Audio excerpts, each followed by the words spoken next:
Ooh, that's starting to get a little toasty. Might have to turn my back. What's up, everyone? You know who it is.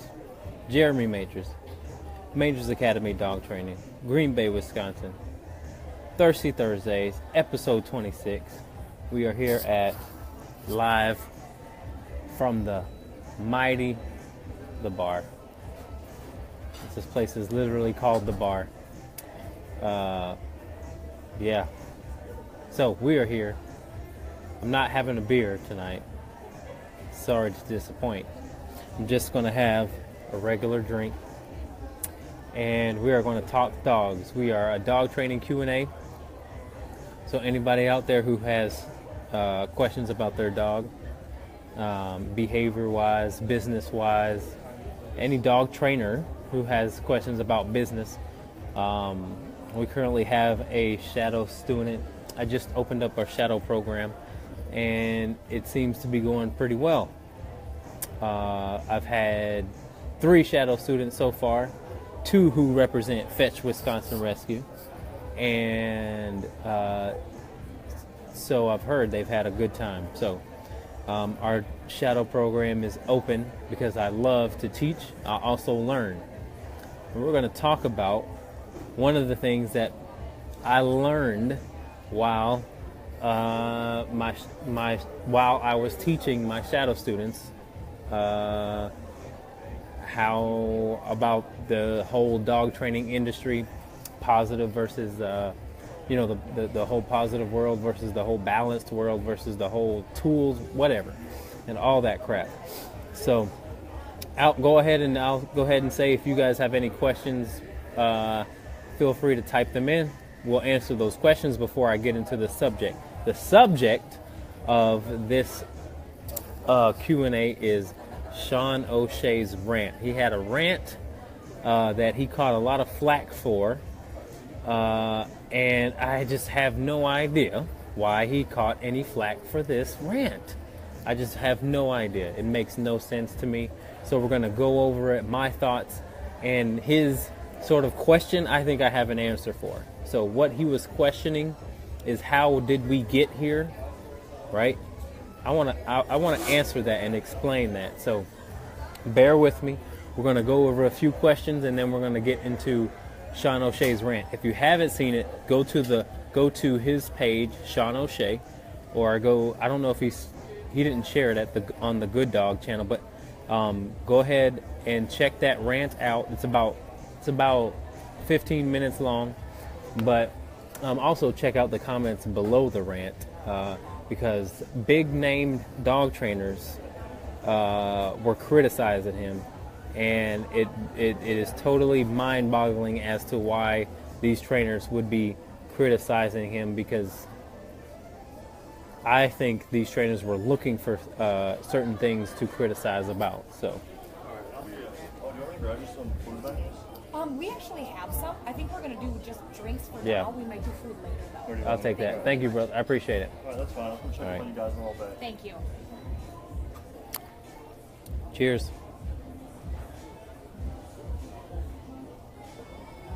Oh, you coming in May, huh? Where you coming from? Are you in Wisconsin there, Katie? I'm hoping I'm pronouncing your name right. There's going to be a couple of shadow students in May. So anyway, let's get to some questions. Will you bring up my phone? Is your phone dead? Close. Yeah, your phone's dead.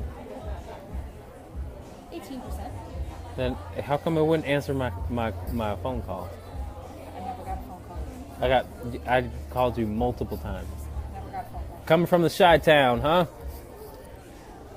Have you ever been to Chicago?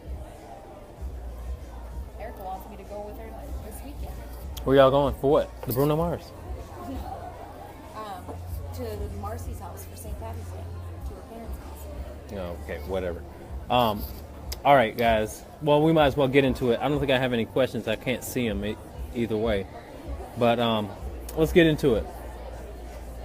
Any questions so far? That's your page. Oh. Let me know if I've got any questions. Look what I got. Look at that. It's just making my back burn. No? No question. All right. let's get into it. Might as well get into it. And if at the end you guys still don't have any questions, we'll just cut it short. It doesn't matter. But let's get into the subject. Sean O'Shea's rant, right? And his question during that rant was, how did we get here? Which means, to me, how I interpret that is, how did we get to a place where we think no consequences, giving the dog no consequences, is the best means of learning, of teaching, of helping the dog learn. No consequences, right? So that's my interpretation of what Sean meant. How did we get to a place where we can actually say no consequence is the best way to teach a dog? Okay, so I'm gonna question this right away. How in the hell does any dog go throughout its life without a consequence? I have a hard time wrapping my head around that. So you're saying that you're building a yes dog, right? So what I mean by that is you're just telling the dog yes. So how does the dog know what yes means if it's never been told no? You know, and here's the other thing. They're living in he said they're living in a fantasy world. I agree with that. A fantasy world is exactly what these people are living into. But then I ask myself, why would someone want to portray dog training as a fantasy, somewhere, some goal that no one can obtain, some sort of level or type of training where it's just not realistic? And I'm going to tell you this right now. So I'm going to go back and forth on different subjects or tangents, so bear with me. But I think the people who are making these rules or have these philosophies, they really have a hard time with I would say they really have a hard time with seeking what really works for the dog. Why? Two reasons. All right. Either they're too young in their journey, which means they haven't worked with enough dogs, or the other reason is that they're way too involved or way too caught up. They're way too far gone in their journey that they're unwilling to change or accept different philosophies. So what I mean by is this: either you're too old, established as a trainer and you have to save face, because if you decide to bring in sort of adversive tools, you are going to lose a lot of who supported you. So you're so caught up in your traditions or your ways of training that you're not. You know, it's almost like you are now caught up in something that may be unrealistic, right?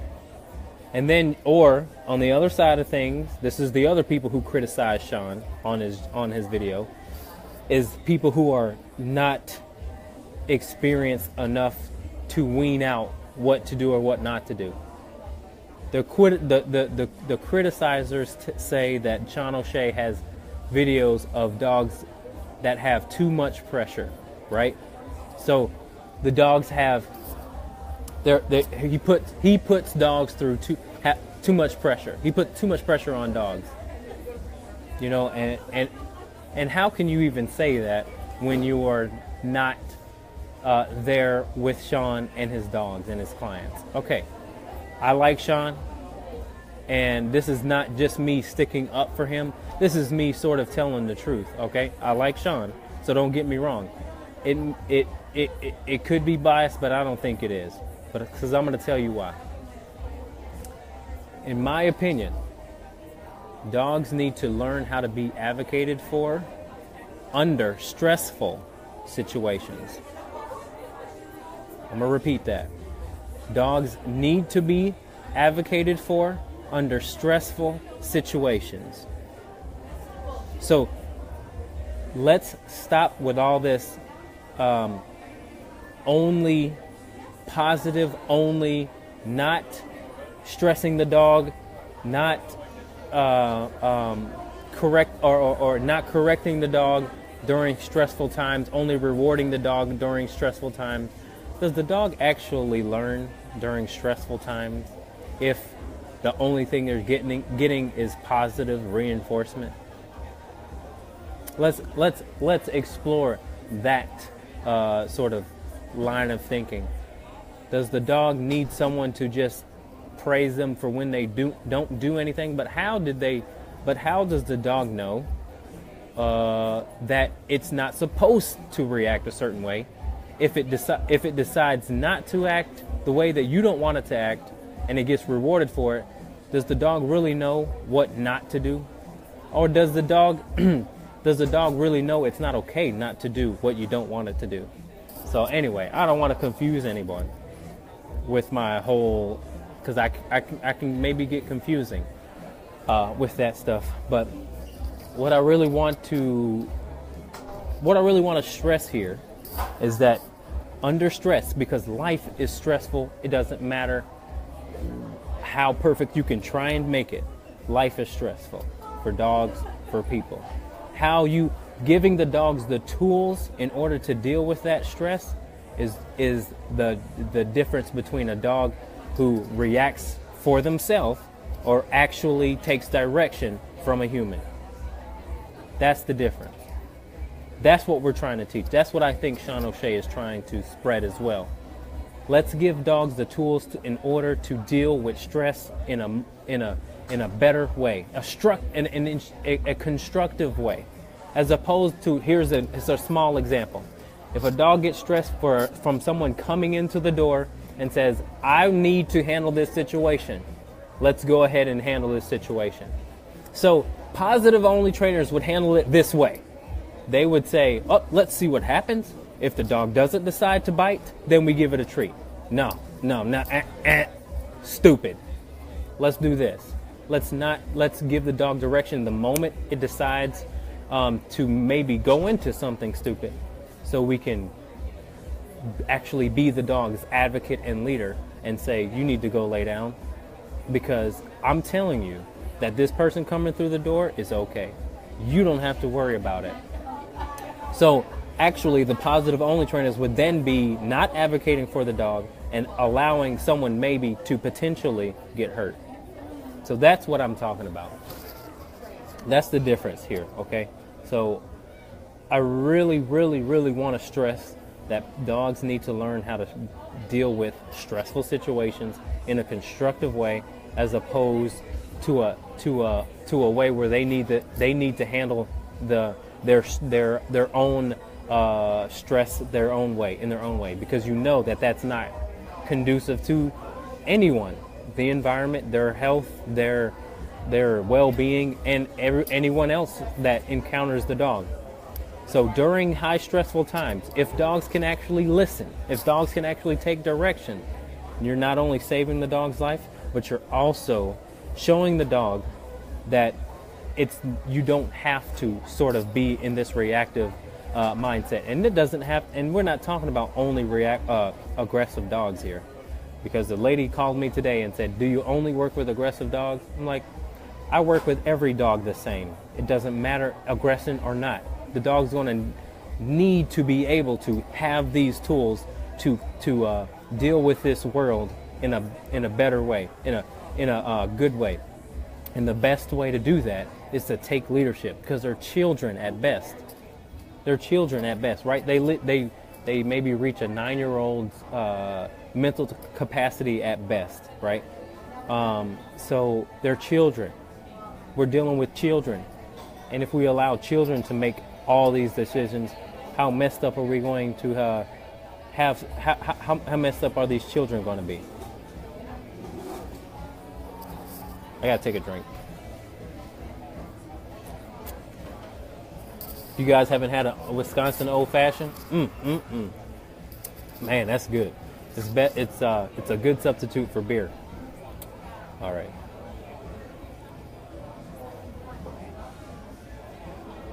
How do you keep dogs from bolting out the door when it's time to go? I rescued him back in May, of last year, and I have tried everything and nothing works, and he barks and barks and barks and barks the whole time he's outside. Wait a minute, how do you keep a dog from bolting out the door when it's time to go? All right, so Penny, what I would do is put a leash on that dog. You may have to put a prong collar on that dog, and you may have to teach that dog the place command, okay? Because if I say go lay down to my dogs, they're going to go lay down, and I can walk out the door without that happening. That's what you want, all right? So you may have to teach the dog without the door first, though. You may have to teach the dog to go lay down in its bed. Go lay down in its bed, and if it does that nice and smoothly without that, then you can start releasing or taking off the leash and prong. But I would start with leash and prong, teaching the dog to go to its bed when you tell it to, all right? Once it does that, it has no chance to bolt out the door, does it? No, it doesn't. Thank you for your question. I hope you guys can hear me all right. Yeah, Jake, Zeus is doing great, man. He's, I'm starting to find out a lot about him, as learning, so if you guys don't know, Zeus is this pit bull that I'm training right now. He's probably, I would say way above average when it comes to advocating for himself. So I won't even say aggression. I'm just saying this dog has probably went through some things to where he has the need to self-soothe, right? To make himself feel better, and it's pretty damn scary because he's a pit bull. He gets his way when he shows or presents himself, right? So when I say present himself, I mean a dog that may be a little bit of fearful in the crate, maybe a little bit of fearful of dogs, maybe a little fearful of humans. And it means a lot more when you're dealing with certain breeds because they have the ability to cause harm.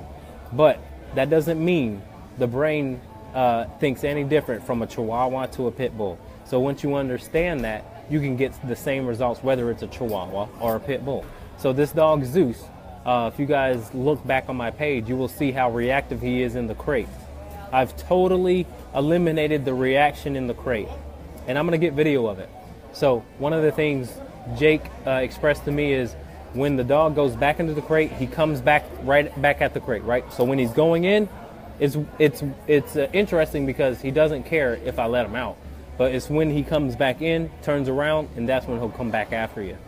But now that's totally gone. It doesn't matter how, loud the door is. Doesn't matter how, I have to jiggle with the door a little bit. Sometimes that stresses him out, and it doesn't matter anymore. He's good with it. So I'll get that on video so you can see it.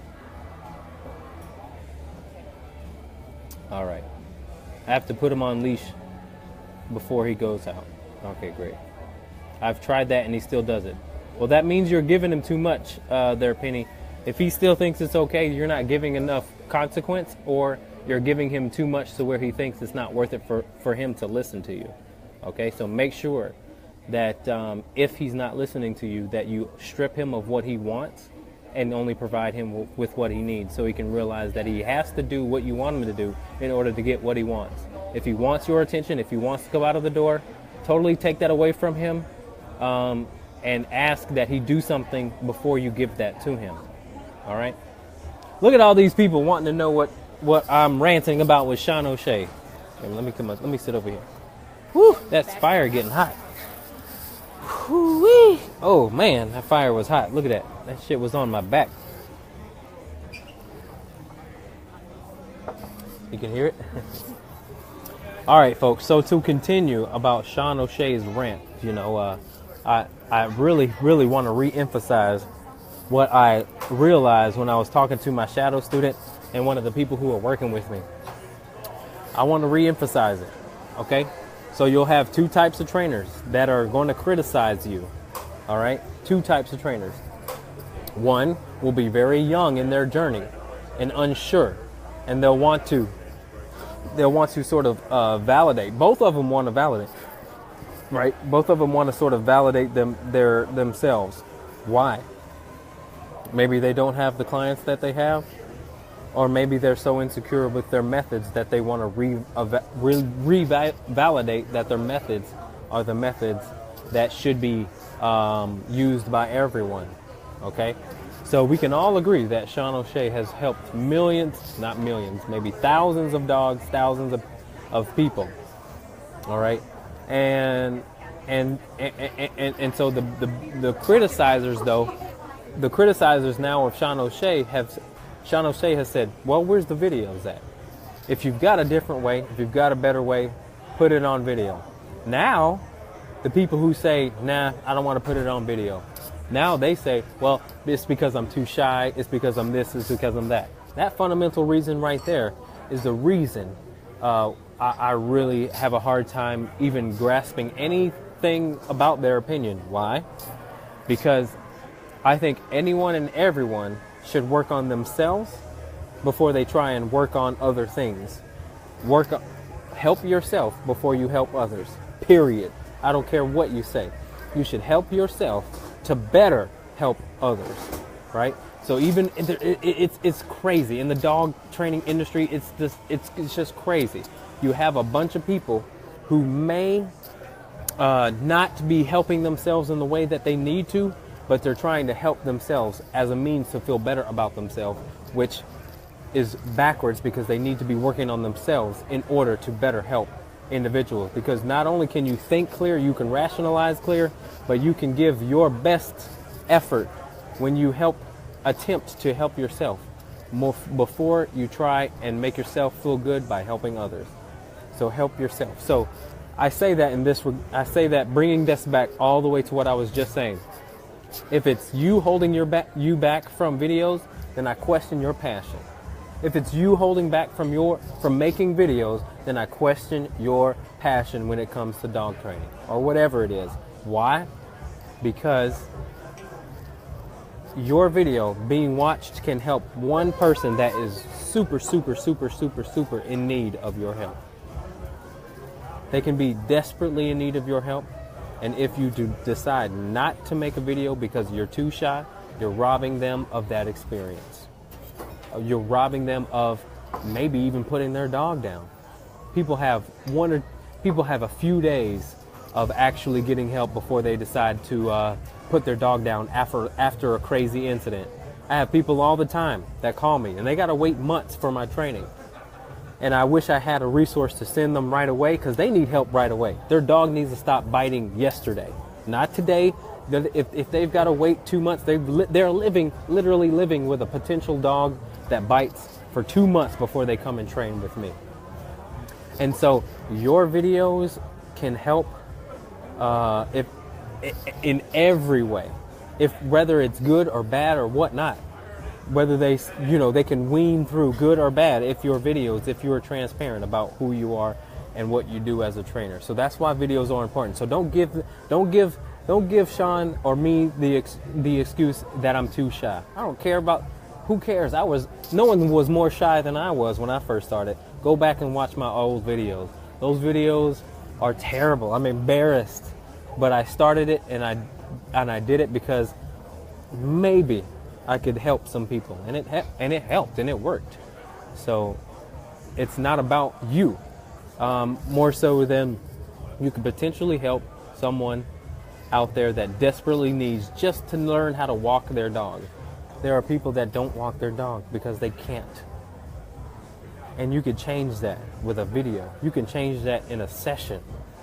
So it's not about you being shy. I question your passion. I'm quick to question people's passion. I'm quick to, because if I can do it, I was a mute in high school. I didn't talk to anybody. Now I say my opinion more than anything because it's just an opinion, and you can take it how you want it. That's it. That's how we learn from each other. Dialogue. So yeah. Let's see if we got a question. Doesn't look like it. Wait. So they think if I ask my dog to pretty please not to attack people, he will listen? Oh, pretty much, man. I don't know what their thinking is. Here's the deal. Here's the biggest part, right? Y'all ready for this? Because this is some good shit here. We are the land of extremes. I'm not I'm not too educated on politics, but you can see it, right? We had this charismatic, well-spoken, gentleman of a president, and then we have Donald Trump, who is the opposite. Land of extremes. What does that got to do with dog training? Well, we come from a past of being pretty tough on dogs. I mean, let's just be honest. Being pretty tough on dogs when it comes to prong collars, when it comes to e-collars, when it comes to just compulsion training. We're pretty rough. Now, the movement is, let's not have any of that at all, any of that. Any of that, right? So people try to ask me how I describe my training when it comes to establishing or incorporating old school and new school. But to me, it's like old school flavor with new school. It's old school training with a little bit of new school flavor. So that means we're keeping sort of the the leadership mentality of the old school, but we're also adding a little bit of the new school, because I think reinforcement is super important. And old school traditional training, there was none of that. It was just hammering on the dog.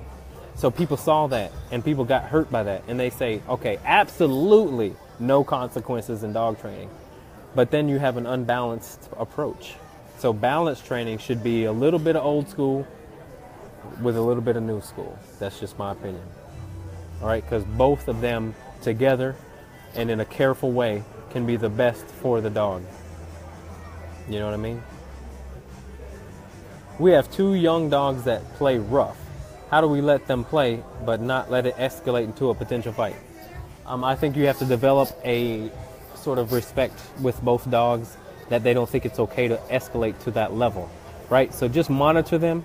If you feel like one is instigating that potential escalation, then give them a consequence for it. And you'll see a dog that decides not to indulge in that escalation. So if they're escalating, they're probably trying to prove themselves, which again, you may just want to monitor and not let it escalate. But you can develop an inhibition for dogs to get to that point if you're there enough, and if you can reach them in those or before those moments, before those actions happen. All right. Anyone have any questions about my little rant that I just had about Sean O'Shea, about what I just said? You guys have any questions, any comments about that? Please, your experiences with positive only, your experiences with balance training, give me your experience. Give me your thoughts. I relate dog training to parenting. Nowadays, discipline is considered abuse, and that's a sad state. That's a sad state to be in. That we think discipline is considered abuse. I'm going to tell you about abuse. All right. Here's when dog training or parenting becomes abuse. It's when you are taking your frustrations out of the world that you have internally out on the child or the dog. That's abuse. That's abuse. When you decide to take your frustrations out on the dog or the child, that's abuse. Secondly, if the dog doesn't know what you want, if the child doesn't know what you want, and you're punishing the child or the dog, that's abuse. The dog or the child should be able to know what you want and say, F you. Then you discipline the child or dog. But if they don't know what you want and you're just hammering for some superficial reason on the dog or the child, that's abuse. And I'm going to tell you how you can point out abuse. If you're ever evaluating a trainer, if you're ever evaluating a relationship, here's the difference. Here's what you can look at. You can see it. If the child or dog looks confused, unhappy. There's a difference between sad and educated, or oppressed and uneducated and beat down, right? There are a lot of trainers that would say you break their spirit. There's a lot of trainers that would say you make them more aggressive. I disagree with that. I don't think pressure makes dogs more aggressive. I think certain dogs, not certain dogs, all dogs have to be able to deal with certain stress or certain amount of pressure in a constructive manner in order to keep their life, in order to live. As opposed to, say for example, we have a dog that is crate aggressive. If the owner can't say quiet or no or down and the dog actually listen, what good are we doing that dog? We're just letting the dog continue to be fearful. But if it chooses not to do it one time, then we reinforce what? We reinforce it? But what are we reinforcing when we just give the dog a treat? What are we reinforcing? Is the dog actually saying, well, if I don't react, then I get this? I don't know if that's true. I don't know if I believe that. Sorry, my nose is itching, man. I don't know. So, you know, again, back to the subject of the video. One last thing. In my opinion, leadership is more important than friendship. Leadership is more important than friendship. Friendship comes after leadership. Security comes after leadership. All right? If you're in a relationship and the husband doesn't protect you, do you feel secure? If he doesn't step up when he needs to step up, do you feel secure? It can go both ways too. I don't care. It was International Women's Day yesterday. I ain't gonna forget about you women. If the woman doesn't step up in the way that they need to step up, men, how secure are you gonna be? Forget about stepping up. Forget about leadership. Let's just talk about consistency. If one or both people can't be consistent in their relationship, how secure can you feel in that relationship? Not so secure, can you? Same thing with dogs. If your boundaries are like brick walls, that creates security. So leadership should come before friendship, period. Friendship will always come if leadership is consistent and there's some compassion in there. All right, so don't forget about the compassion. But the leadership is more important because you're dealing with dogs who have a 9-year-old brain capacity. And think about kids at 9-year-old. Can they make real life choices? I don't think so. So, anyway, guys, I have a 4.5-year-old boxer puppy, and I'm okay with her on the couch. Twice now she has growled at people who have sat next to her, and then when I came to tell her no, she growled at me. I made her get down and stay off the couch at that point. When does the growling become a problem, and at what age? It's a problem right now. Your dog's growl is the dog's protest. What up, Rachel? Your dog's growl is her protest, saying, I don't want to move off this couch. Urgh. Make me. Urgh. I don't want to move. So you're doing the right things. Keep the dog off the couch until it decides to stop growling to get the dog off. You ain't even trying to get the dog off. You're just trying to sit down and the dog's growling. So the dog's saying, I don't want to get off the couch, and I also don't want you to sit by me. That's disrespectful. Get that dog off the couch. Make it earn it. Make the dog earn. If it's 4.5 months old, it's way too young. Imagine what happens when it's a year old. The dog's going to start. Get that dog off the couch. Took my dog to PetSmart when I first adopted him for leash walking. Knew positive only was a joke when trainer's voice became high-pitched, squeaky, trying to get my dog to walk loosely. It only got him all jacked up. I knew I could not act like that. So glad I found you guys on YouTube and taught him myself on prong then e-collar.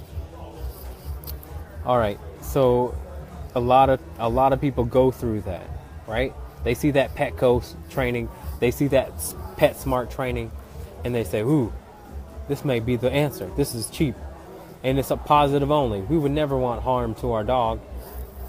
And then reality hits them after they experience them Petco or PetSmart trainers. It's not resonating with the dog. It's not getting the problems. It's not solving the problem. So those positive only trainers, like I say, they're either in it for the money or they're too scared to be criticized by the people who are against balanced training. That's a real deal. That's a real thing. People do deal with that. They'd rather stay people pleasing than actually find the truth in dog training. But I'm a truth seeking mofo. I'm gonna tell you that right now. So if a positive only trainer shows me a better way to dealing with the dogs that I deal with, I'm not attached to a prong collar. I'm not attached to an e-collar. I don't give a crap about none of that. I will throw it out the second someone gives me a better way, more conducive way, a safer way to work with dogs. I don't care about any of that. Tools don't matter to me, but show me a better way. Because they also criticize, they also say that the dog just needs more time. Well, people don't have more time, though. People don't have all this time. They don't have all this time. They need intervention now, because if the dog bites one more person, it's dead. So don't act like time is the solve all.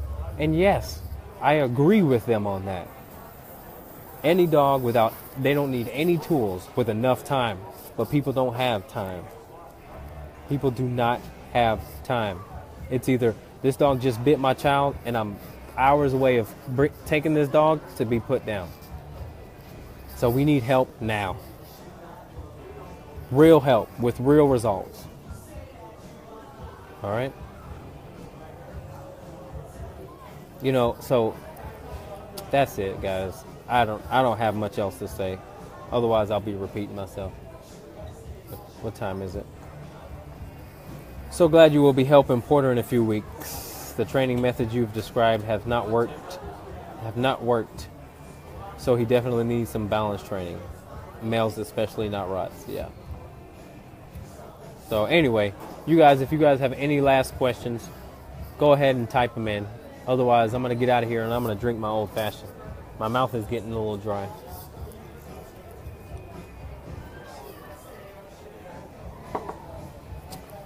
We're having a great shadow program. I'm loving it so far. I'm loving the ability to share, to take people into my everyday world. I really think the thing that distinguishes me from a lot of trainers is the emphasis on just staying patient and making it clear for the dog what you want. I think that's what that differentiates me from trainers. So if you're interested, or if you know someone interested, let me know. I'm willing to share because it helps me learn. So thank you guys for watching. I appreciate it. I think we're going to end it here. I don't think we have any more questions. I'll see you on Sunday, Amy. If anyone in the Madison area or close to the Madison area, we're going to be in Madison it's actually, I think, Sun Prairie, for a dog training seminar. Fetch Wisconsin Rescue is hosting it, and it's going to be from 10 to 12 at Kicks Unlimited. So come out if you can. just let me know. If you're not involved with Fetch Wisconsin Rescue, let me know, and I can get you in. But that's where we'll be. So thanks for watching, guys. Give me a thumbs up if you haven't. I appreciate the love. You could have been anywhere else in the world, but you decided to be here with me. Thanks for listening to my rant. Share it if you liked it. And we'll see you next time. Jeremy Majors, Majors Academy Dog Training, Green Bay, Wisconsin. Love you guys.